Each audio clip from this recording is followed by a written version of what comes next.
రమణాశ్రమ లేఖలు మే 15, 1947 ఈ మధ్యాహ్నం తిరుచినాపల్లి వైపు నుంచి వచ్చిన యువకుడొకడు భగవాన్కు ఒక జాబు రాసి చేతికిచ్చాడు.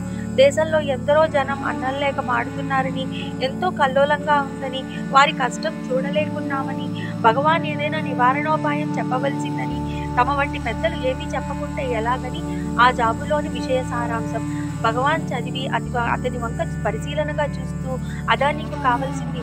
వారి కష్టం చూడలేక బాధపడుతున్నాను అంటున్నావు, నీవు ఇప్పుడు సుఖంగా ఉన్నావన్న మాటేనా అన్నారు. లేదు, ఏదో రకంగా చింత కలుగుతూనే ఉన్నది అన్నాడా యువకుడు. అది సంగతి.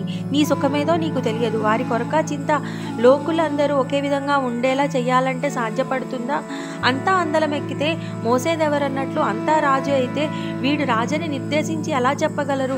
బీదవారుంటేనే భాగ్యవంతులు తెలుస్తుంది, అజ్ఞానులుంటేనే జ్ఞానిని గుర్తించగలం, చీకటి ఉంటేనే వెలుగు తెలుస్తుంది, కష్టం ఉంటేనే సుఖం గోచరిస్తుంది, ఆకలి ఉంటేనే ఆహారానికి రుచి. అందువల్ల తోచినంత సహాయం చేయగలమే కానీ అందరినీ ఒకే విధంగా ఉంచాలి అంటే ఏనాటికి సాధ్యపడదు. అందరినీ నడిపే శక్తి ఒకటి ఉంటుంది, దాని పని దానిని చేసుకోనివ్వాలి. దానిపైన భారం వేసి నిశ్చింతగా ఉంటే అన్నీ అలాగే జరుగుతాయి. మరికొందరు జీవహింస చేయరాదని బోధిస్తారు, వినకుంటే ఆత్మహత్య చేసుకుంటాం, ప్రాణం విడుస్తామంటారు. ఆత్మహత్యకు పాల్పడితే అది మాత్రం జీవహింస కాదా? ఆత్మహత్య అంటే శరీరం విడుచుట అని వారి ఊహ. శరీరం ఆత్మ కాదే, ఆత్మ ఎప్పుడూ నిత్యమై ఉంటుంది. ఆ నిత్యమైన దాన్ని చూడక అనిత్యమైన దేహాదులు తానని చూచుటే ఆత్మహత్య. అంతకంటే హత్య వేరే ఏముంటుంది? వివేక దృష్టి గల వ్యక్తి ఎన్ని కల్లోలాలు వచ్చినా చలించడు.